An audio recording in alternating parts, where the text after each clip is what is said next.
பட்டையும் ஹோம் டாலருமா இருக்கீங்க. கடவுளை பத்தின உங்க ஐடியா என்ன? கடவுள் பத்தி ஒவ்வொருத்தருக்கும் ஒவ்வொரு புரிதல் இருக்கும். என்னோட புரிதல்ல இருந்து வேணா ஒண்ணு சொல்றேன், உங்களுக்கு புரியுதான்னு பாருங்க. நாமெல்லாம் மிருகமா இருந்தப்போ உணவும் இனப்பெருக்கவும் மட்டுமே தேவையா இருந்துச்சு. அதுல கொஞ்சம் மிருகங்க சிந்திக்க ஆரம்பிச்சிருச்சு. அப்படிப்பட்ட மிருகங்களுக்கு மனுஷங்கன்னு பின்னால பேர் வச்சுக்கிட்டாங்க. அந்த மனுஷனுக்கு மிருகங்கள்ட்ட இல்லாத பேராசை, பொறாமை, போட்டி, வஞ்சம்னு நிறைய குணங்கள் சேர்ந்துருச்சு. மனுஷங்களோட மனசும் நிம்மதி இழந்துருச்சு.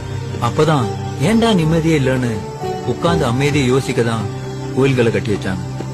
உட்கார்ந்து ஒழுக்கமா யோசிச்சவங்க நிம்மதியை கெடுத்த தேவையில்லாத குணங்களை உதுத்து விட்டுட்டு கடவுள் நிலையை அடைஞ்சாங்க.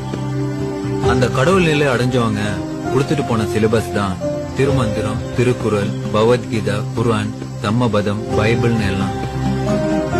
அந்த சிலபஸ உண்மையா புரிஞ்சுட்டவங்க கடவுளோட மனநிலையை அடைய முடிஞ்சது.